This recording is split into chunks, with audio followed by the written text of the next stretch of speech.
From the Library of Congress in Washington, D.C.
And over 600,000 young Americans are stepping hopefully out into the world this year, looking for their first jobs.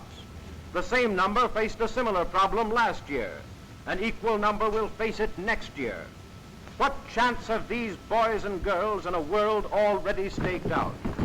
Now that the land frontier is closed, good morning, son. Have a good sleep? Oh, like a log. Will they find welcome or closed signs on the gateways of opportunity? Blah, blah, What blah. can a How young can you stand it generation before look forward breakfast? to? Wait a minute, Bud. What hope is there for youth in the world of tomorrow? The answers to these questions are vital to every man, woman, and child in the nation. They present grave problems to labor, commerce, agriculture, and industry. Their solution should be of primary concern to education and government, for the quality of citizenship. You're telling is at us. stake. The facts involved, however, are both difficult Sorry, and complex. Dad, I gotta do it. He's breaking my The heart. manner in I should think you'd be interested in hearing about opportunities for young people. What opportunities? Say, do you know the motto of the last graduating class? Something lofty, no doubt. Yeah. WPA, here we come. That's super lofty. Well, I guess times change. I remember when I was your age, Sure, I know. You were working for a hardware jobber, and you kept right on till you saved enough to open your own store. Yes.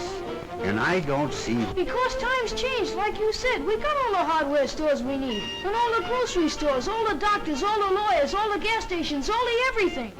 But it don't stand to reason that a country with our record could all at once lack openings for young fellas. No, you just try and get a job. Maybe it is difficult, but it's worse to be a quitter. Now, you've got years of school ahead of you. Yet you let your friends talk you into believing you're licked already. Well, they know what they're about. Now listen, son. I wasn't going to tell you this, but you're the reason we came here all the way from Indiana. You've heard all the talkers. Now I'm going to show you the doers. That's why I brought you and your mother to the fair. Holy smoke, the fair! I forgot where we were. Hey, Grandma! A couple of guys are starving out here. How's the job coming? Hold your horses, Bud. We'll be ready in a minute. He sure do think a lot about his stomach. You probably had a good appetite yourself at his age, Elvira. Lord, Miss Harrison, if appetites was housed, I'd almost ought to holler right now. How's the table, Jane? Is it set? All set, Mother. Come on, everybody. Breakfast is ready. That's the best news I heard since I got here. Hi, Mom. Boy, am I hungry. I don't know which I've been looking forward to the most, the fair or your cooking, Mother. Don't pay any attention to him, Grandma. He says that to all the cooks. Well, you can't make a cook mad by liking a cooking. That's a good thing for a young man to remember. I'll say it is. That's how Dad got his corporation. Hey, that's not a corporation. That's private ownership. A man's entitled to a stomach at his age. Anyway, it's nice to have my family with me again. Even if it took a World's Fair to get you here. Well, we thought you had your hands full with just one member of the family. Nonsense. Barbara's been a lifesaver. Really, she has. I'd have been pretty lonely here without her. How is she getting along with that art business she's studying? I don't know, Tom. It's over my head. I gave up when she told me pictures on calendars weren't art. Wonder what in the world's keeping her. Babs, your breakfast is ready. We're waiting for you. Well, we may be waiting, but I don't think it's noticeable. Morning, Dad. Good morning, Babs. Morning, Mother. Morning. Morning, Grandma. Morning, dear. And that's for a fresh little brother. That's a fine way to treat a guy that's come all the way from Indiana to see you. The fair, of course, had nothing to do with it.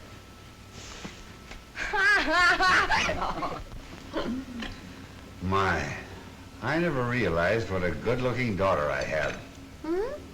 Oh, pardon me, we had. Grandma, do you have to run an all-night lunchroom for our boyfriends like Mom did? No, there's only one, and I don't see him very often. Why, of course. Jim Treadway from back home. He's working at the fair. You couldn't do better, Babs. Jim's a fine boy. Chip off the old block. He's going places. Not with me, he isn't. What are you trying to do, get rid of me? Oh, Jim's a nice fellow, of course, only I'm not in love with him. But, Babs, I thought you had, you know, some sort of understanding. That was in high school. I was young then. I'm grown up now, and I have better judgment. When do we get a peep at your better judgment, kid? Oh, I didn't know you were going with anybody else, Babs. Is it somebody we know? Now, Jane, there's plenty of time. We just got here last night, and you want to know everything before she even gets a chance to say hello. There's nothing to get excited about. I'm not in love. At least I don't think I am. Oh, I was afraid something like this would happen. Oh, stop flying off the handle. I know all about it. Who is he, Babs? He's Nicholas Makaroff, my art teacher. Oh, so you turned out to be a teacher's pet. I suppose you take him an apple. That will do from you, young man. Nick's been in America since he was a little boy. But he knows the world like we know Main Street. He's a genius. You like him. Oh, sure we will. Anybody you like is okay with us. Oh, I've got to be running along. I'm late. Where'll I meet you for lunch? Well, I thought it'd be kind of nice if we looked up Jim Treadway first. His folks said he's working at the Westinghouse building. Supposing we all meet there. Babs, why don't you bring Mr. your friend along? We'd love to meet him. Sure, fetch him along, Babs. Well, all right, if he can get away. He's awfully busy right now, but I'll ask him. Goodbye. Goodbye, Bye-bye. dear. Yes, sir. It's just what this family needs. An artist. Now maybe we can get the house painted for nothing.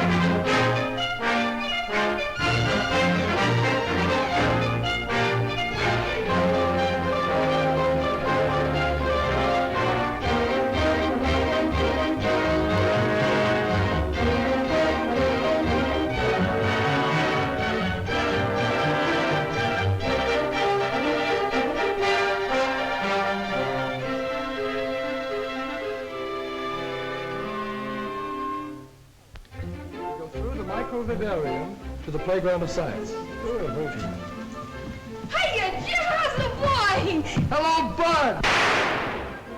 The same old Bud. That's a new one, isn't it? Yeah, isn't it a beaut? Hello, Jim. Hello, Mrs. Harrison. How are you, Mrs. Middleton? Oh, Jim, it's so good to see you. You're looking fine. It's good to see you again. Hello, Mr. Middleton. How are you? Put her there, Jim. You're certainly a sight for sore eyes. It's sure grand to see somebody from the old hometown. When'd you get in? Just last night. Your father and mother saw us off. They said if we didn't look you up the first thing, they'd never speak to us again. Say, Jim, just what do you do around here? Are you a boss or something? Well, not exactly, Bud. I'm sort of backstop for the guys. When they can't answer a question, I take a crack at it. If I don't know it, I look it up.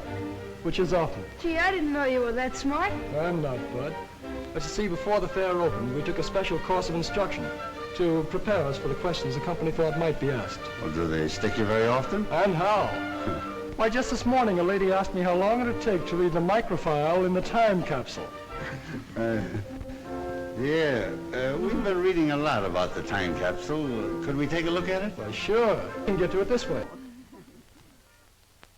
Time capsule of cupuli, deposited on the site of the New York World's Fair on September 23rd, 1938, by the Westinghouse Electric and Manufacturing Company. If anyone should come upon this capsule before the year AD 6939, let him not wantonly disturb it, for to do so would be to deprive the people of that era of the legacy here left them. Cherish it, therefore, in a safe place. 5,000 years from now, the peoples of the future will look back on us as we look back on the early Egyptians and Babylonians. The time capsule down there is actually a message from our time to theirs. Those who open and study it will know more about us than any man living today. But Jim, how in the world do you know it'll last so long? Because the copper tools of the ancients have come down to us from even farther back. The capsule is made of a still better copper alloy called cupuli. It's hard as steel and equal to pure copper in resistance to corrosion. Well, what I'm wondering is how anybody will know how to find it in the year, what was it, 6939? How to find it, what's in it. In fact, everything about it was printed in a book of record of the time capsule. It's on permanent paper and it's been distributed throughout the world. To libraries, museums, lamasseries, monasteries, temples, every safe place imaginable. Well, who picked the stuff that was to go in it, Jim? A committee, aided by authorities in every field of science and the arts. It's a complete record of our civilization. Is this exactly like the capsule? Yes, and it's cut away so you can see how it's packed. These side cases show you the variety of things in it. Look, there's a woman's hand. The ladies had to reveal a lot about us to future scientists. It sure will. They'll think we're nuts. Are these little reels the microfile? Yes. It's hard to believe, but on these small reels of film are reproduced all these books, papers, and magazines. It's a record of 10 million words and 1,000 pictures. So how will they read them? A small microscope is included. But there are also instructions how to make a large reading machine.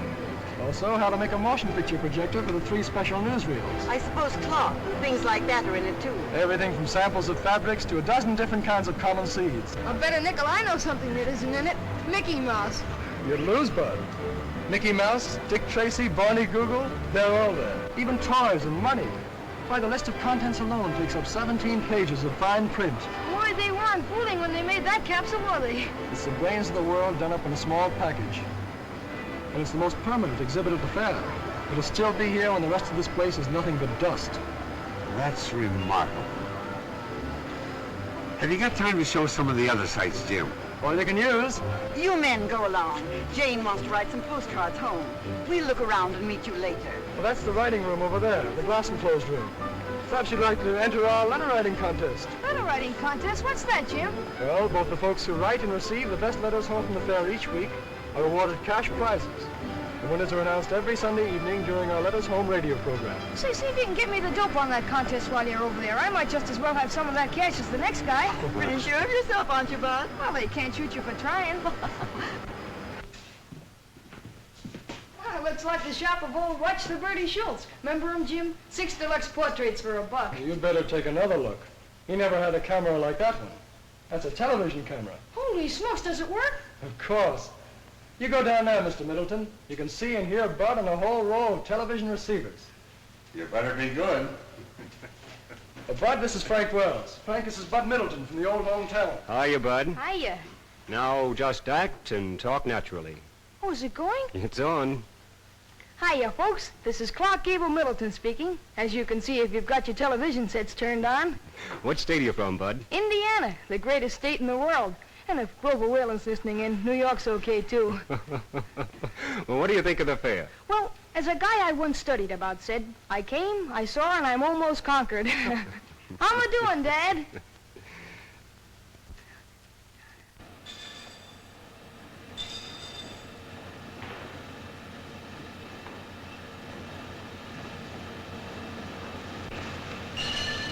We call this the playground of science.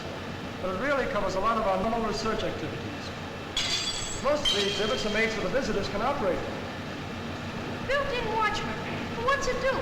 The bimetal discs like these are used for the control of current in our electric irons, refrigerators, and other home devices. They save you money by shutting off the current as soon as the right temperature has been reached. Well, that's a new one on me.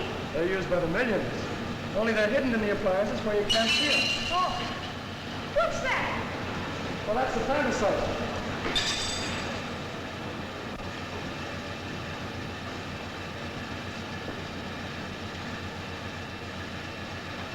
Say, Jim, don't you ever feel bad about passing up that chance to play pro football? Well, once in a while, I get the urge to plow into a line. But outside of that, there's more kick to this game. Oh, you don't have to kid an old friend of the family. I guess it must be pretty interesting. What gets under your skin about research is the attitude of the men in the labs. They work on the principle that nothing is impossible. You hear that, Bud? Well, sure, but I don't believe it. Open your eyes, Bud. The proof's all around you. Why, the whole fair is a product of research. Uh-huh.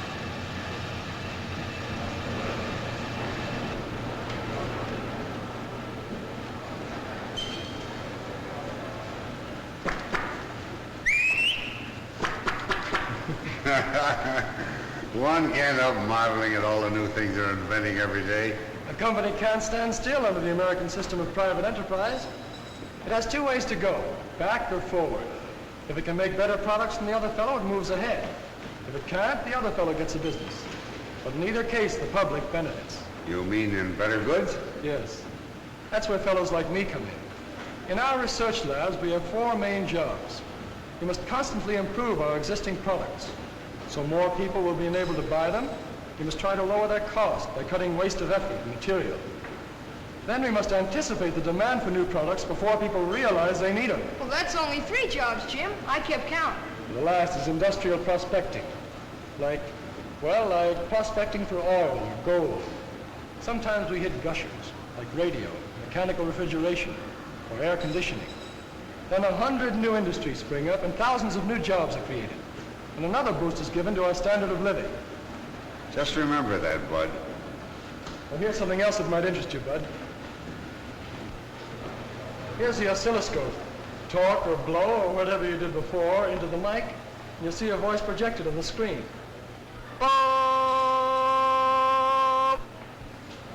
Tell me, Jim, do you honestly believe that industry can make enough jobs in the future to take care of the young people that are coming along?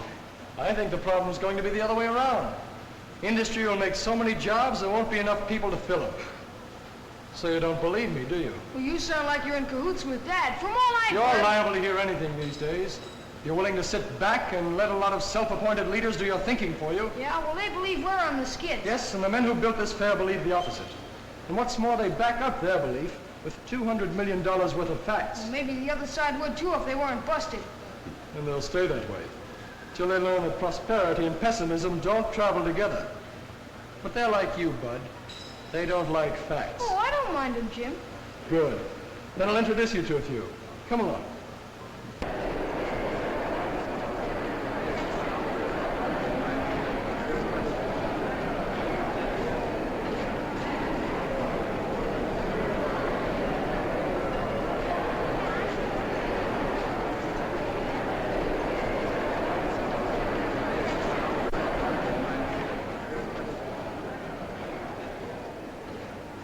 Isn't it wonderful, Nick?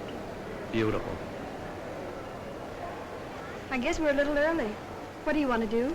Anything but inspect this temple of capitalism? Oh, Nick. Look at them. Their eyes popping out of their heads, drooling over the very things that are taking away their jobs. Now, Nick, don't get all excited. My family think that America is a pretty swell place, and I don't want you to disillusion them. I know. I'm here to be exhibited.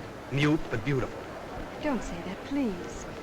I want them to like you, to know you as I do. Did you tell them we're in love? That I want to marry you? That I've asked you 100 times? Of course I haven't, Nick. It isn't like telling them that I've got a new hat. I have to do it gradually, the right time and the right place. But why all the strategy? We don't have to maneuver like a battery of tanks. We're not at war with your parents. This is between you and me. It isn't as simple as all that, Nick. Listen to me, Babs. If there's one thing in our lives that doesn't concern other people, it's our marriage. We can slip away after lunch, and by dinner time, you can be Miss Smeckerl. Not so fast, Nick. Give me a chance to find out whether I really love you or not. Then if I do, all right. I want my family's blessings beforehand, not when they can't help themselves. Afraid of being cut off with the proverbial shilling, darling? No. Money doesn't count where love is concerned. No, of course not. Here are some people who believe in finding out things for themselves. These boys and girls are all members of the Science and Engineering Clubs. They're sponsored by the American Institute of the City of New York to encourage the scientific knowledge of young people. The movement's spreading over the whole country. Now, this is the kind of a thing that appeals to me. Do these same kids stay here during the whole fair, Jim? No, there's constant rotation. Each group stays here only a short time. Altogether, about 1,000 of them get a chance to use the lab. You know, Jim, the children seem to think that I'm an old fogey. But I just can't help believing that our welfare is rooted in character, not in panaceas. To me, systems don't seem to count half so much as the right kind of men and women, like these kids are going to be. You can get my vote on that any day. No system can make up for bad citizenship. No, sir. Well, I think I'll go find Mother and Jane. I'll see you at lunch. All right, Mr. Middleton. I'd like to show Bud a few more things. He's a pretty hard fellow to convince. Yeah, but I think he's weakening. So long, Dad. By the way, Bud, how's Babs? Okay. Is she going to be here today? I heard her say she was coming out here for lunch, but you never can tell about women.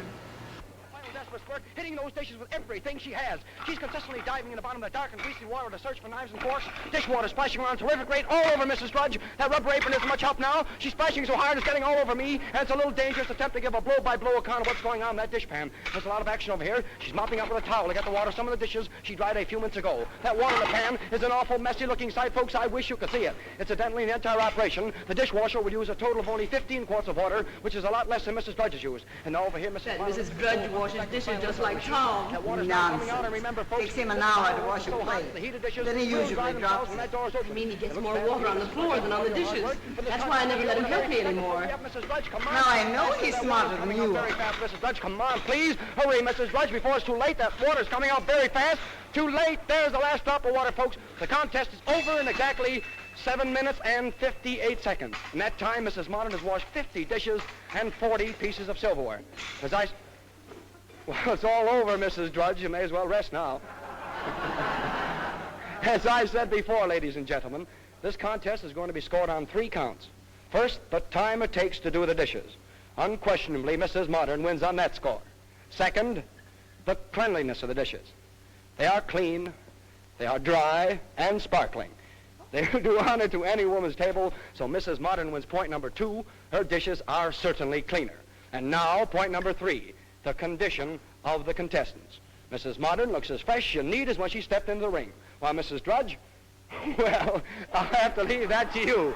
And so, ladies and gentlemen, I give you the winner, Mrs. Modern.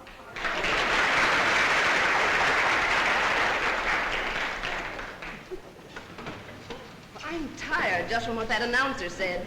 Did you hear him, Mother? In 15 years, a woman washes, dries, and stacks a pile of dishes 9 times higher than the Empire State Building. Imagine it.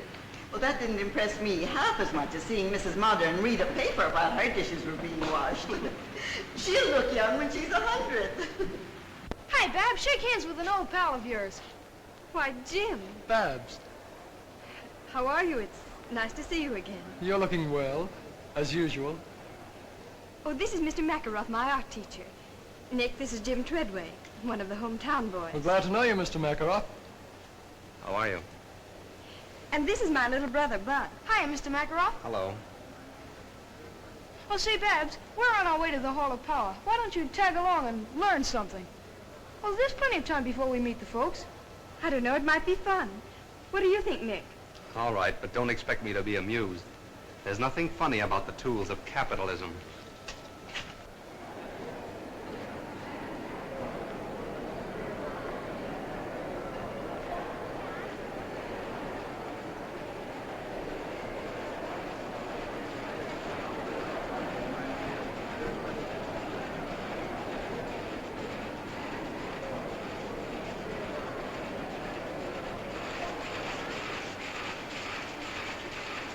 Boy, look look at that machine make ribbons. 7 at a time, ain't it, honey? You'd be nearer right if you called it a Frankenstein's monster. No, that's in the movies. Why do you call it that, Nick? Machines like this destroy jobs. Think of the number of people who'd be working if we didn't have these power looms. Yes. I guess every woman in America would be weaving. And every home would be a sweatshop producing clothes for the family.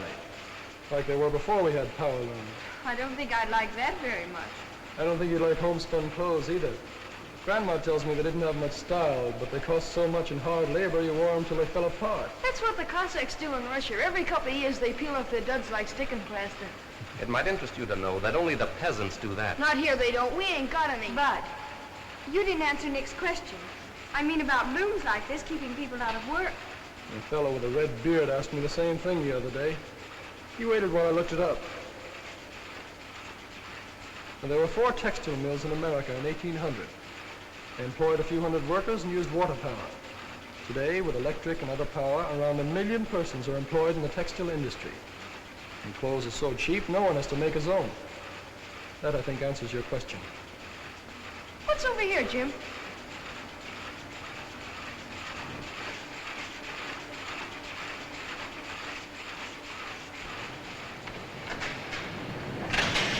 What is it, Jim? Look at that thing go around.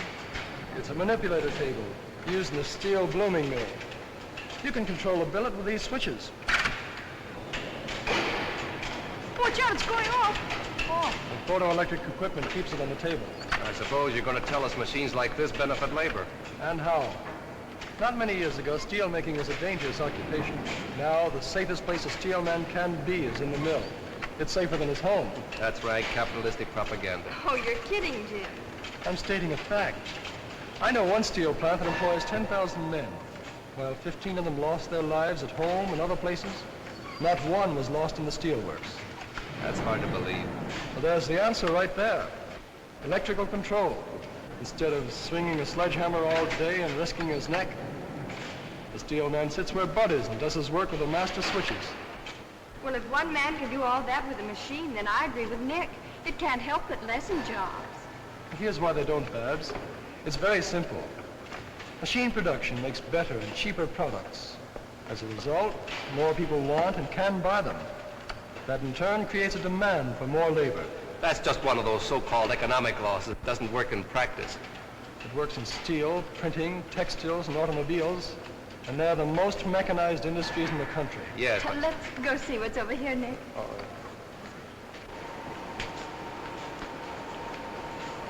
You can operate that yourself, Bud. Oh, thanks.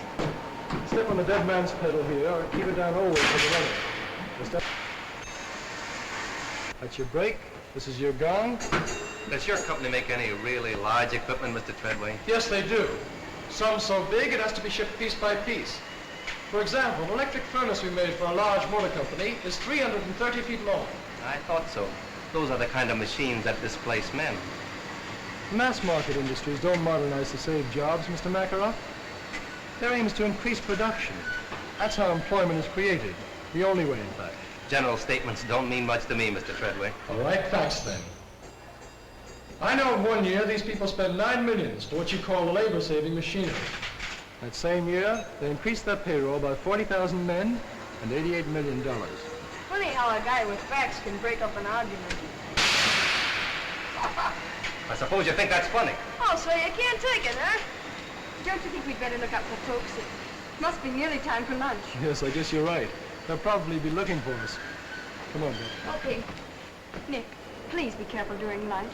Dad looks on things the same way Jim does, and he might take you seriously. But I am serious. I know, but promise me that you won't start an argument. All right, if you say so. But I won't enjoy myself.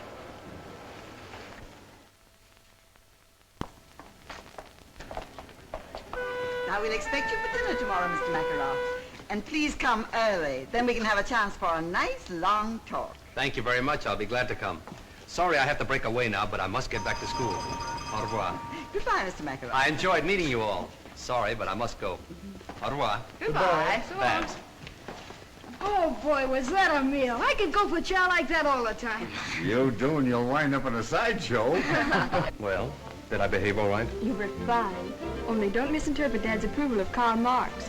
He thought you were talking about relatives of Groucho and Harpo. I don't believe I know them. Well, see you in class, Babs. Adios, linda mia. Now, I won't take no for an answer.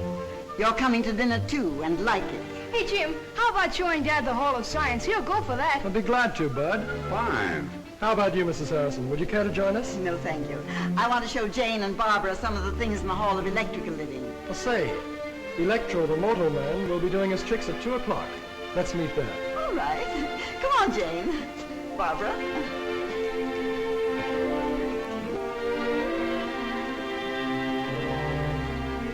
Well, This way.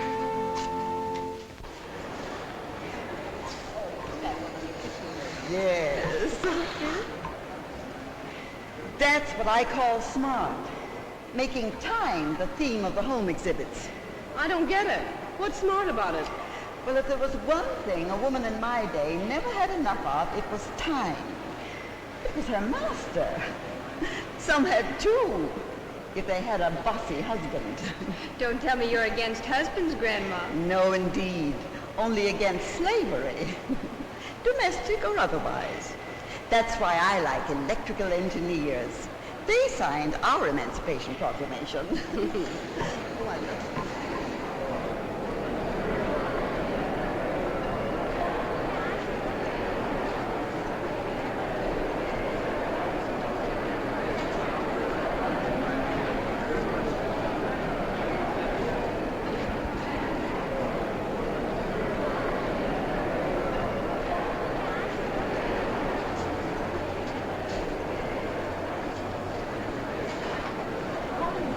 Beautiful kitchen. Neat, isn't it? Me? Nothing. It's a paradise. No one who hasn't cooked over a wood stove by the light of a kerosene lamp can really appreciate what it all means. The steps it would save. The good old days, eh, Grandma? Yes, and anybody who wants them can have my share. This is the new electric dishwasher. That's keen. Bud and Dad would sure go for it. They're the official dish dryers. Tom's going to get me a dishwasher like that for my birthday. It's the last thing he ever does. But, Mother, your birthday was last month. Well, I've just decided I'm going to have another.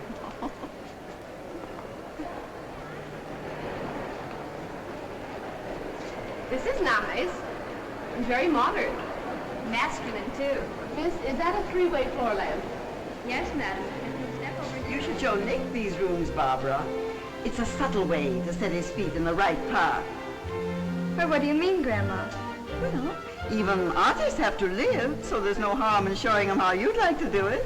Oh, that's old-fashioned. There are more important things today than homemaking. Maybe, but I don't know what they are. I always figured raising my family and keeping your grandfather well-fed and happy was pretty important. So did he. But Nick's different. He wouldn't care if you fed him sawdust. He just isn't interested in such things. We put away a mighty good lunch for a fellow who doesn't care. But he doesn't care, really. He's an idealist.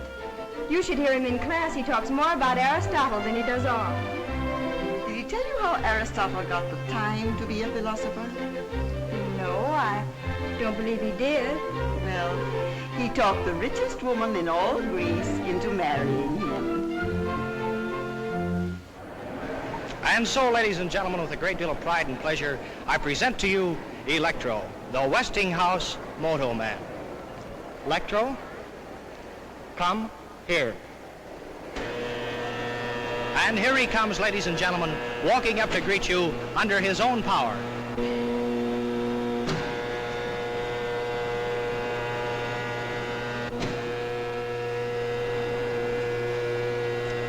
Stop.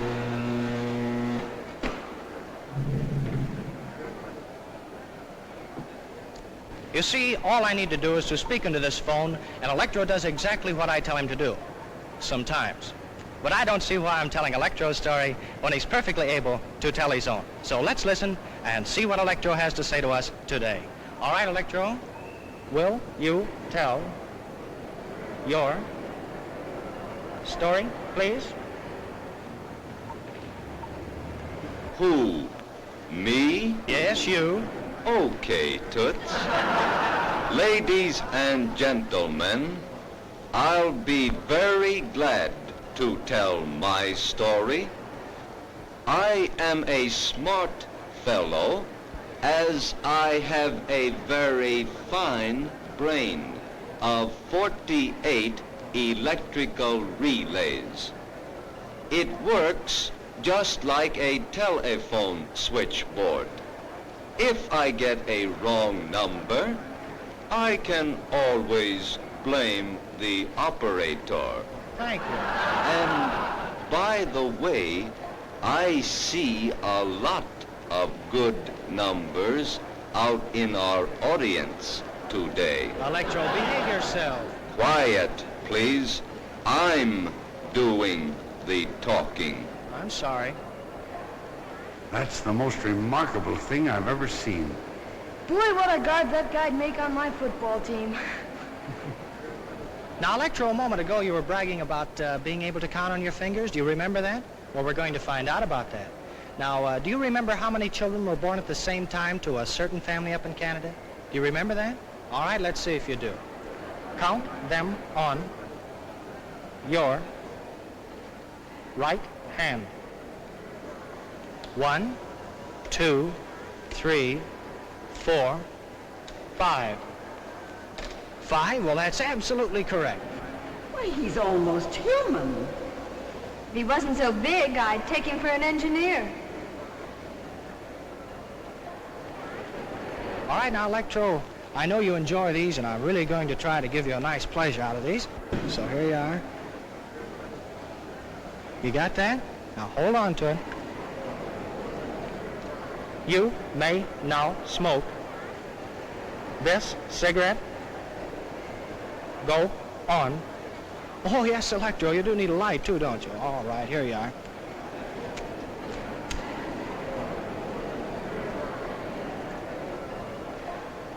And, folks, he's only 2 years old, too.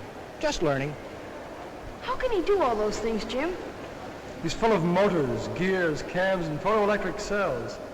You could fill a book with all the electromechanical principles involved in the thing. All he lacks is a heart and a brain. If you ask me, I'd say he had nothing. Well, then all he lacks is a heart. He's not the only one. What's an eight-letter word for a gusty wind in Patagonia? Begins with W. Have a heart, Grandma. How can I write a Pratt-Whitney letter with you asking about wind and things? Oh, I'm sorry, Bud. I won't do it again. Well, that's all right. I'll give you a wish this. If I ever do.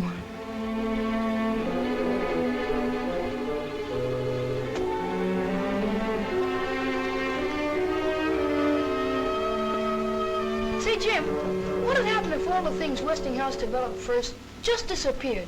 Well, suddenly, I mean. Well, it's easy. There'd be no electrical industry. It'll put the world back 50 years.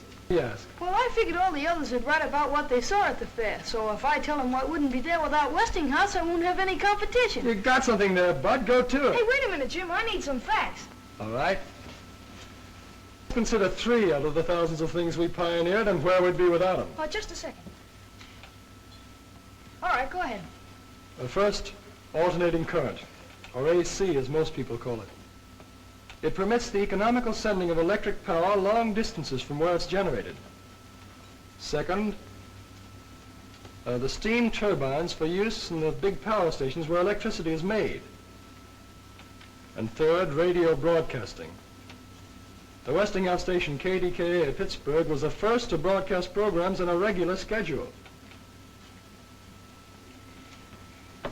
Do you think those are enough? Well, we make over 8,000 other products you could mention. I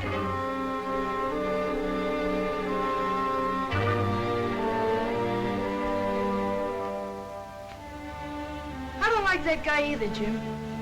I didn't say I didn't like him. Well, you'd be surprised what a fellow like me finds out just keeping his eyes open.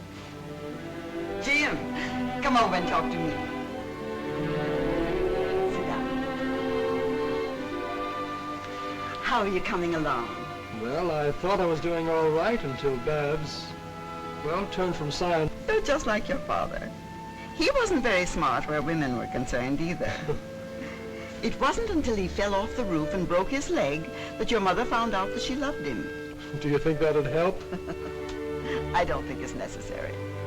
Most women, you'll find, pick husbands who see the world pretty much as they do, who think as they do about religion, war, politics, yes, even communism. They do it unconsciously. It's bred into them from childhood. Yes, but they can make mistakes, too. And they can also correct them if you give them a little time. I never knew time had so much to do with love. I don't understand what you mean exactly by abstract form, Nick. That's the trouble with verbal language. It's too clumsy to express elusive qualities. But to me, abstract form is the essential substructure. In short, the fundamental rhythm underlying our conceptions of spatial limitations. Do I make myself clear? Oh, perfectly. It's very clear now, thanks.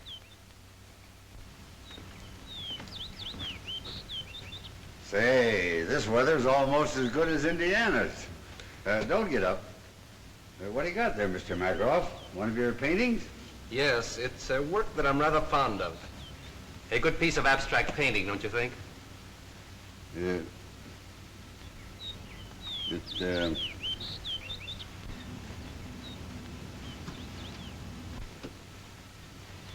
Oh.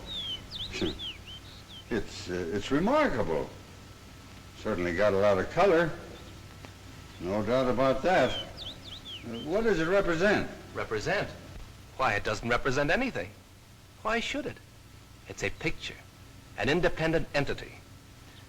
There's no reason to imitate something else. No, I suppose not.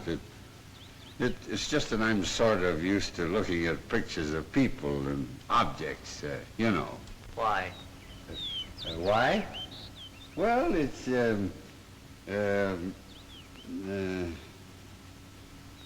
why? If you want a house or a flower, you can go and look at them. Or if you want them represented, you can have them photographed. So why allow them to intrude into pictures? Yeah, I guess you're right. Well, if you young folks will excuse me, I think I'll take these flowers in and put them in some water. I think they need a drink. Dad's idea of fine art is rearing a two-fisted family. Too bad. He ought to keep up with the times. I meant to show you this before. What do you think of it? Oh, it's unique, all right. I don't think I've ever seen a ring like it. It's really a collector's item, a rare specimen of barbaric jewelry. It's been in our family for about 300 years. 300 years? Notice its color. Why, it's a study in polychromatic harmony. It's beautiful. Really lovely. Oh, no, Nick, I couldn't take a ring like that. Why, it must be priceless. Don't be silly. I want you to have it. No, please, I couldn't think of it, really. Wear it for a while. There's no harm in that. As a favor. Oh, no. Now you're being provincial, Babs. Well, just for a week or so.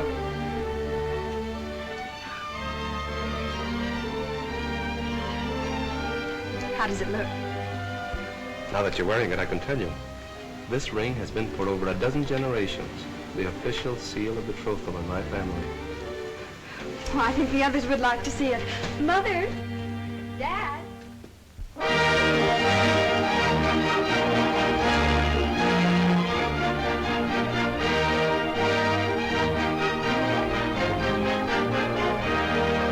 It's too big to describe in a song or a sonnet, so dress yourself up in your best bib and bonnet. The Westinghouse man has a welcome upon it for you when you come to this fair. Well, thank you. And now, the fourth winner in our Letters Home contest, a very young man from Riverdale, Indiana. Dear old Indiana, garden spot of America, Mr. Bud Middleton. All right, this way, Bud, and congratulations. Now, your prize-winning letter in the Westinghouse contest made all the judges sit up and take notice. These are unusual judges, that's all they took. Well, let's see. You had all your family with you, according to your letter, so you wrote that letter to a pal of yours back in Riverdale, didn't you? Yeah, to Tubby Parker, but I won't know how much of a pal he is until I get back home and find out if he's been dating my girlfriend. Oh, maybe you made a mistake writing to Tubby. Remember, he gets half of your money, you know. Oh, that's okay, but I'm serving notice that's as far as our sharing goes. Well, that's fair enough. But tell me, Bud, what are you going to do with your prize money? Well, I think I'm going shopping for parts to make a shortwave radio set. There you are, folks, the boy of tomorrow. But no fooling, Bud. Really, you wrote a mighty interesting letter. It described how the fair would look without the electrical contributions of pioneers like Westinghouse. Imagine a fair without electricity. The folks? Hello, folks. But I'm going to spare the details that you went into in your letter, and suppose you just sum up what you said. If it weren't for fellas like these Westinghouse engineers, what would this fair be like? Well, I don't think there'd be any fair. Well, that's fair enough, too, isn't it? And very much to the point. Thank you very much, Bud, for those kind words. But I believe our vice postmaster in charge of judges, our personable Miss Bennett, has the verdict ready as to the grand prize, our double award for the best letter this week's crop. Am I right, Miss Bennett? Yes, I have it here, Mr. Perkins. And who, may I ask, is the lucky winner? The winner is Mr. Bud Middleton. Very good. Oh, boy, the jackpot! Electricity, here they come!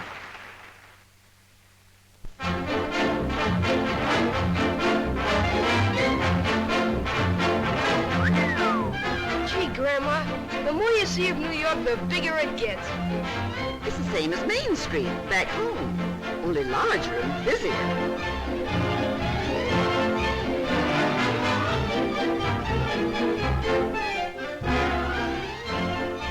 Well, maybe we can get what I need here.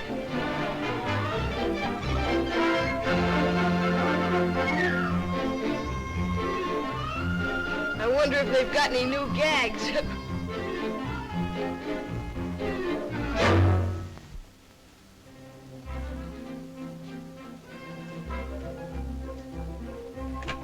The spitting image or I'll eat your hat without salt. We might be wrong.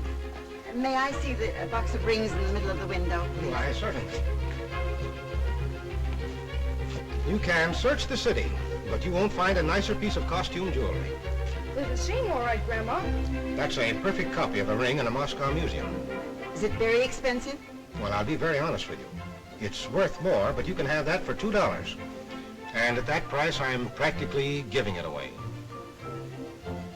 I'll have a half a dozen, if you please.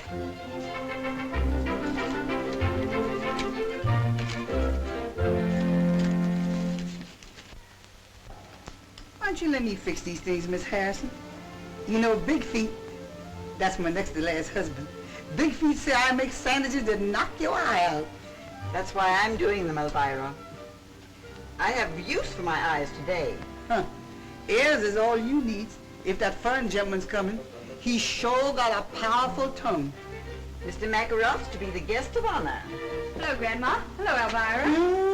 Honey, you sure is dogged up. My. You look lovely, dear.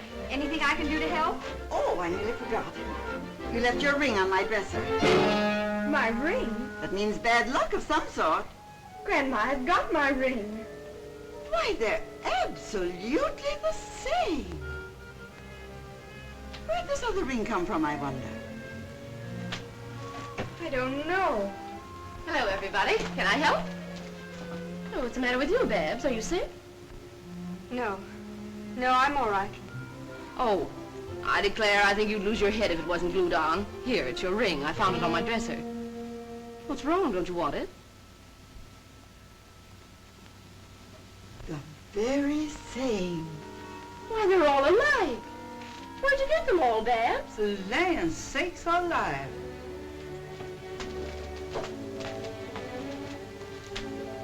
Do you know what this is all about, Mother? Me? How should I know, Jane? Come on now, take these sandwiches in and stop looking at me as if I'd stolen your purse.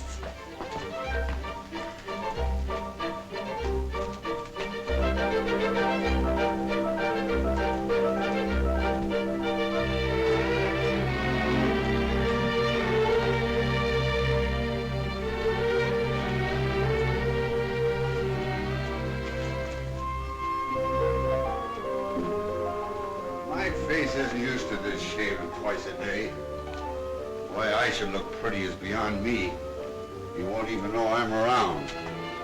Where's my tobacco? Oh, Babs, you left your ring in the bathroom. You know, that's no way to treat a valuable ring like this. You might lose it. Say, how many of them have you got, anyway? Too many. Hi, everybody. Has the eating commenced yet? Gee, I haven't had anything to eat in about 4 hours. Food is good, but the service is awful. Oh, say, kid, just how many rings did that guy Nick give you? Was he in the jewelry business? Well, I found 2 of them in my room. Holy smoke, you got $1 million.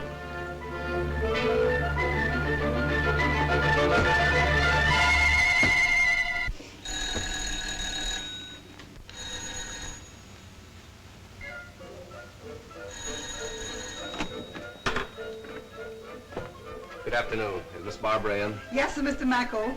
There's all here. Come right in, sir. Just lay your head on the table there, sir, and follow me. Mr. Mackerel.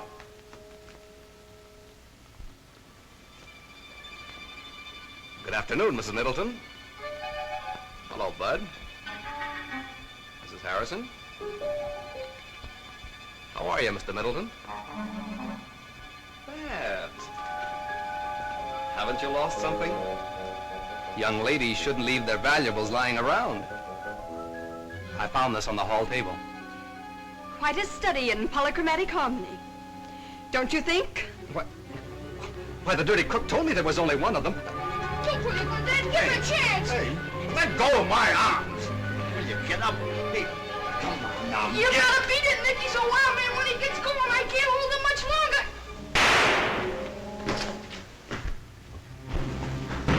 Land sakes alive, who all done busted what? I think you scared him, Dad. He didn't even wait for a chow. You want to be ashamed of yourself, Tom Middleton. What do you mean by carrying a gun? A gun? Why, I don't even own a gun. It is that practical joking son of yours. I'll have you know, Tom Middleton, he's just as much your son as mine. Well, now that the guest of honor has departed, what are we going to do? What are we gonna do? A whole table full of chow in front of us, and you ask what are we gonna do? Oh, I mean afterwards. But I know what Mother and I are going to do.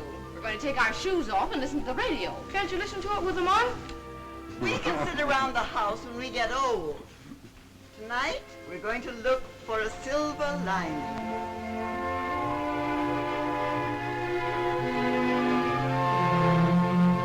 Just 46 years ago this month, I was doing the same thing, watching the lights of a World's Fair, the Columbian Exposition at Chicago.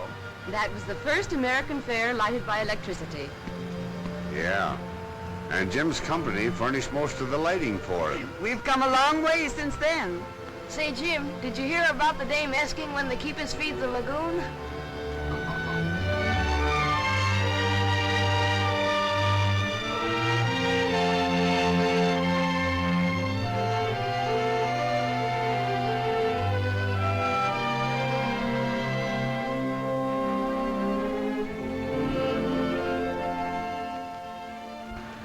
I can't help it, Babs. I've got to talk. Please, Jim, not now. Just let me hold on to you.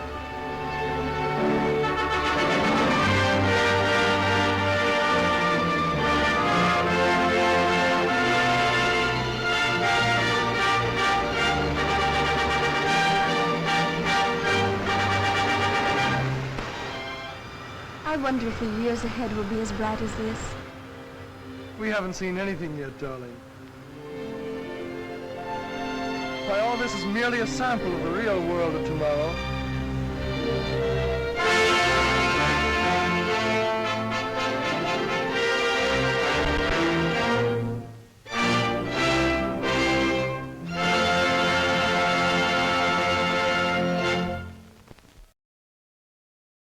This has been a presentation of the Library of Congress. Visit us at loc.gov.